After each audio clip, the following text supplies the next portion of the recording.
Let's color a Santa hat. We'll need red markers for the velvet and gray markers for the white fur trim. Shall we do gold or silver on the bell?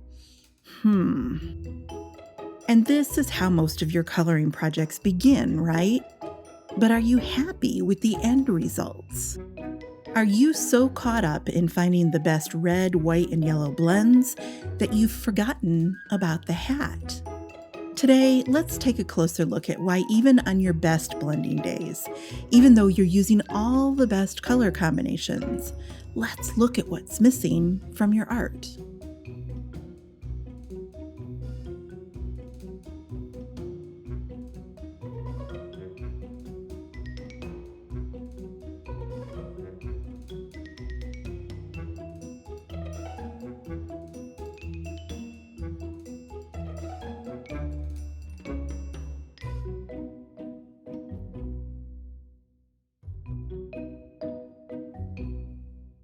Today's video isn't for everyone.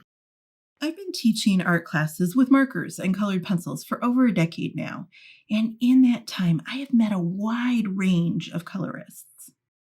Even though I don't make cards and I don't color in coloring books, I totally get why people love it. I'm here for it all. But I don't think the reverse is always true. There are a lot of colorists who are only here for the blending. Pretty colors make them happy.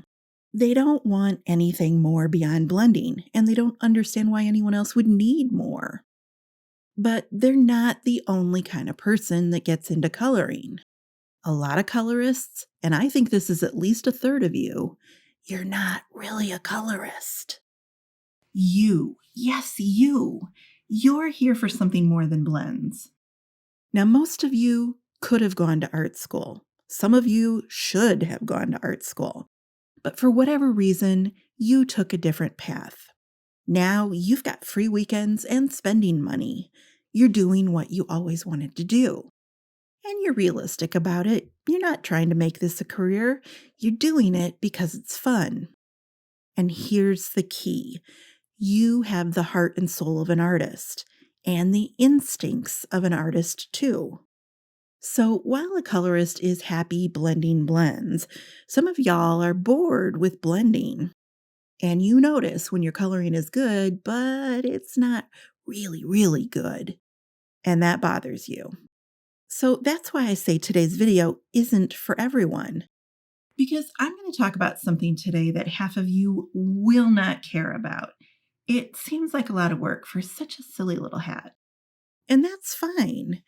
If it's not for you, I'll be back next week with something you'll like better. Today's video, though, is for the people who never get a video. Everything is always blend, blend, blend. So today may be a kick in the pants. You might finally find your people, because I'm about to show you something that colorists do not do. And not doing it creates the difference between this and this.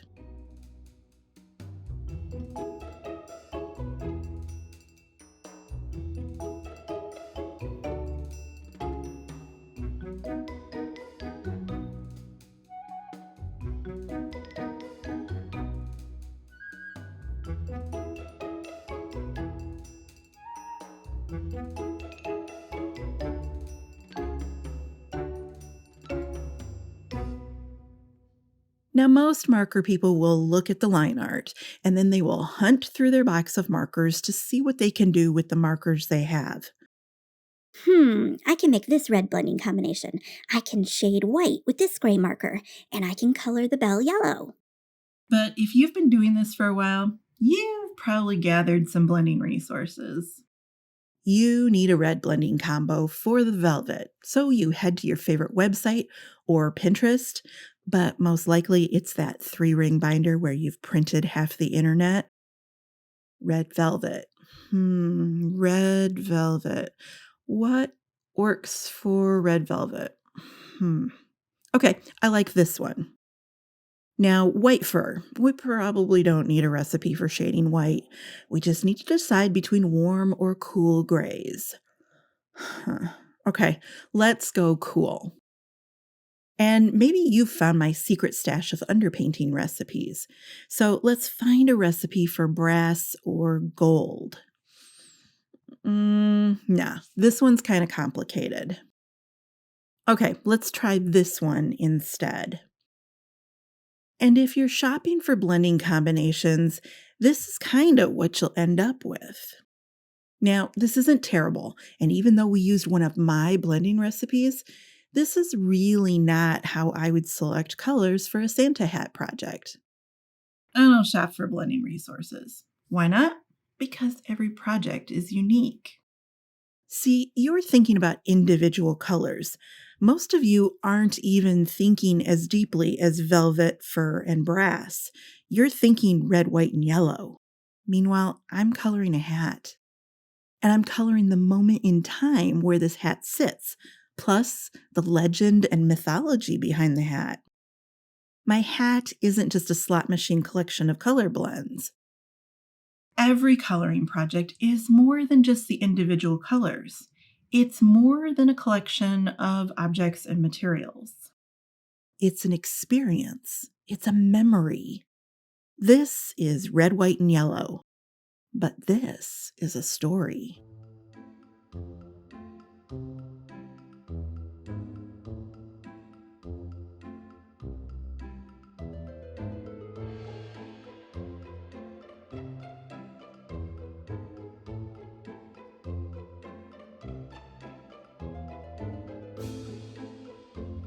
So, normally I would show you footage of my coloring process, and I would give you some tips to make things faster or simpler or maybe just less blendy.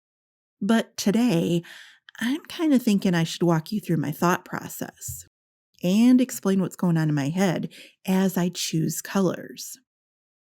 Now, I'm not trying to teach you like the best 10-step process to choose amazing blends. This isn't how to do what I do.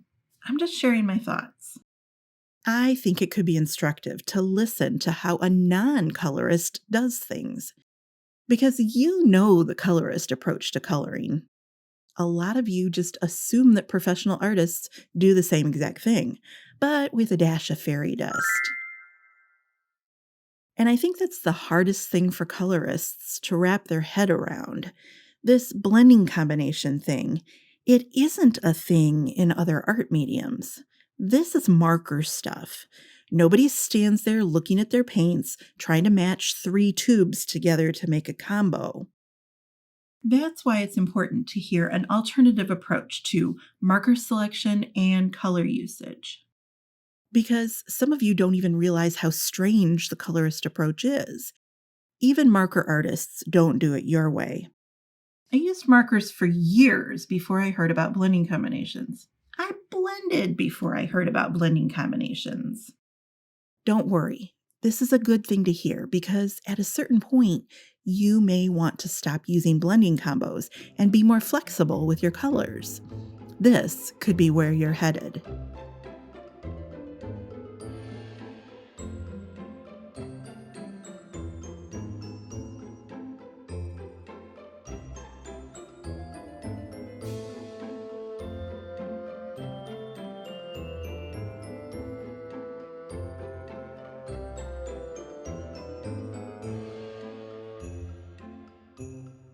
Okay, we gotta start with the backstory because the way artist brains work, there is always a backstory. So I was looking at Coca-Cola Santa images, and this was back when I was making a previous video. I noticed that a lot of Haddon Sunbloom's Santas are not wearing a hat. Weird, right? I mean, we always think of Santa with a hat. Anyway, I was specifically looking for Santa hats because I've always kind of hated the little tiny puffballs on the end of the Santa hat. They're kind of tough to color, so I was looking forward to learning from the master. No luck. No puffballs. I do see bells, though. So then I start thinking about what Santa Claus's hat would actually look like. I don't mean the polyester mall Santas, but what if Santa was a real reindeer driving teamster? What would his hat look like? Would it be leather? Wool? He'd probably be wearing brown. The one thing I knew was that the fur trim would absolutely be real. But actually, the fur probably wouldn't just be a decorative band around the brim. The fur would line the inside of the hat, and that would make for a warm but kind of a stiff and puffy hat. So my quest for a fur-focused hat began. I'm weeding through pick after pick of white fur, and I start to realize that white fur isn't very white. The shade colors on most white furs are not gray at all. It has more of, well, like a greenish tinge. And also, there's some warm areas with golds and browns, which is interesting because then later, when I'm looking at tarnished brass bells, because here, St. Nicholas would not wear precious metals, he would have given his gold and silver to the poor. Anyway, I start seeing this greenish gray color in the tarnish on brass. So gray green is becoming this coincidence and it keeps popping up over and over. I know it sounds strange, but the first markers that I picked for this image were not red. The first marker I picked was BG90. It's this weird little greeny gray that doesn't get a lot of love from the marker world. But once I saw the BG influence in the fur and in the bells, this opened up a whole new door for me. Fur with BG90 and 93. Then I can develop the texture with colored pencils later.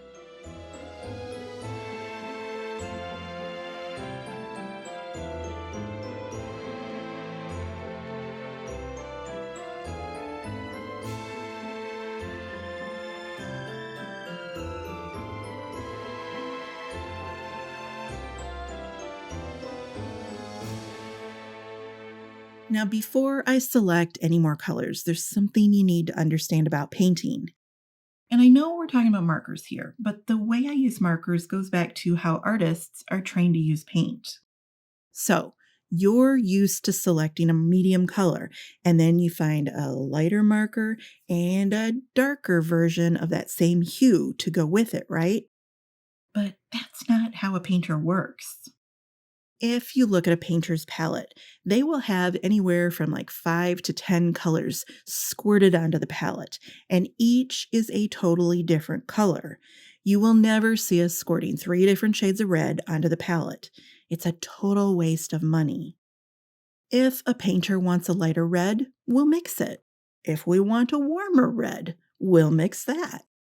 And if we want a shady red, we'll mix it too. What we don't do is walk over to the paint drawer and dig for a tube of dark red. Nope, we're lazy. We darken the red on our palette using something dark that's already on the palette. And here's the thing, when we're working with blue, we also use the same dark color to darken the blue. This means that as a painting progresses, we're weaving the same colors in and out of the various objects. All our shade colors are related because we're darkening every paint with the same color. All our lights are related because we're lightening every paint color with the same color. We call this color cohesion. The colors feel really good sitting next to each other because the mixes are all made with similar ingredients. And cohesion happens naturally because we've got this limited space and limited supply list. Laziness has a side benefit. Remember when I talked about how you're coloring with a red recipe, a white recipe, and a yellow recipe? You're coloring the colors. But in real life, the fur is sewn to the red velvet, right?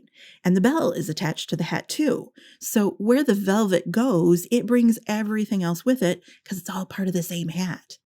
So if the hat is sitting right here in my studio with pale aqua on the walls and then cool white lights overhead, all of the colors on the hat will be influenced by the blue-green light waves bouncing around my room. If we move the same hat to a red room, or if I shine a red light on it, it will be influenced by the red surroundings. And remember, all parts of the hat move together. The color of the environment affects them all. The painter's palette does a really good job of simulating this because if we're shading everything with burnt sienna, then everything has a burnt sienna flavor to it. But what about your marker combinations? This one's influenced by orange light. This one is influenced by cool blue light. And this one is influenced by violet light. Every marker you grab adds another influence, and it's really hard to make sure all of these color influences match. And then you throw a background color in, and none of your blends match the background influence. When you use pre-made color recipes, you're Dr. Frankenstein, gluing unrelated color blends together into the shape of a hat. This is the reason for that otherworldly feel to some of your projects, where it really does seem like the red is from a totally different planet than the white or the yellow. There's a different color of light shining on each of your blends. And your artistic instincts, your gut feelings pick up on that mismatch. You know it's there, and it's been bugging you. You just never had an explanation for it.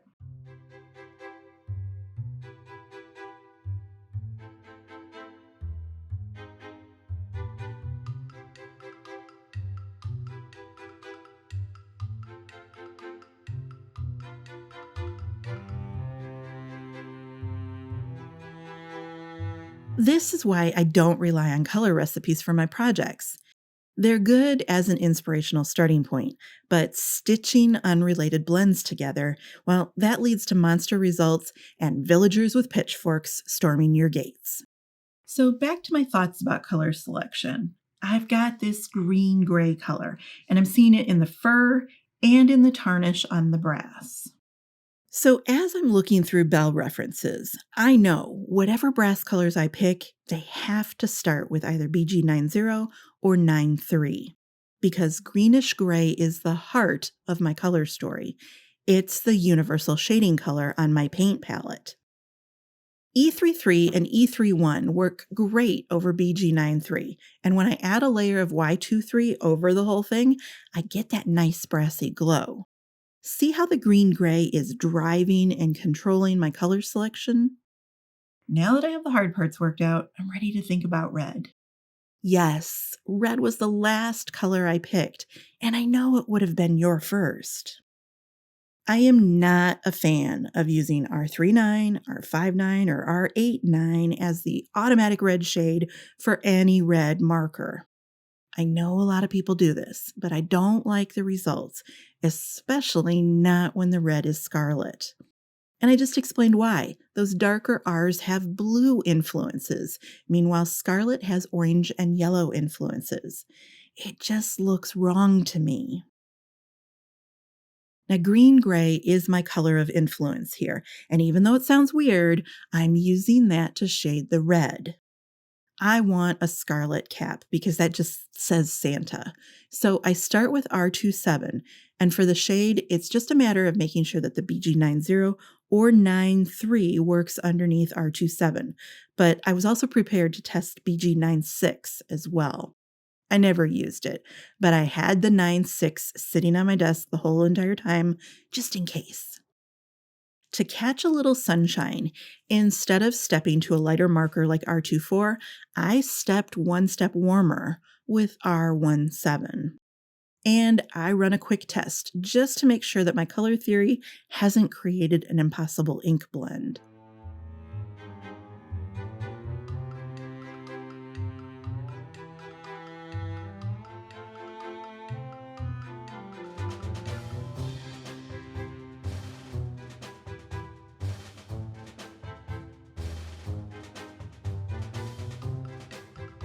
So that's what was going through my head. And here it is, all mapped out. And notice how little of my thought process involved red markers, gold recipes, or white blends. But Amy, I don't care about this stuff. You're making coloring too hard. Actually, to my way of thinking, this makes sense. And when it makes sense, that makes it easier. It's a pretty rare occasion when I can't hold my whole entire supply list in one hand. I don't use a lot of art supplies because I weed out anything that's not useful. I am not using 6 red markers just because some marker goddess told me to. But Amy, you draw your images. I'm just coloring. I don't need to do all of this for a coloring book. You're right. You don't need to do all of this. But I want to. This is fun. And every artist I know has these roundabout, winding thought processes. Maybe I geek out on the research stuff, but that's why I'm an educational illustrator. I know guys who will talk for days about light waves or nostril shapes. I've met artists who can tell you every ingredient in every tube of paint. So when I say colorists think different than artists, this is kind of what I mean. One of you is thinking best red blend, while the other one is wondering if this is Chinese or Spanish vermilion. And for the record, I do this, even when I'm coloring someone else's line art. I only use commercial stamps when I teach at a store location, and those students can tell you the class packets include these weird little photo references because I think it's easier to color if you understand what you're looking at. I just do things differently, and I'm okay with that. Today's stream of consciousness isn't to say that blends are bad and that my way is the only way of doing something. Instead, this one's for the people who don't care all that much about marker blending. You don't get enough attention in marker tutorials, but I see you. I'm one of you. Tomorrow, we can go back to talking about smooth blends and flawless gradients.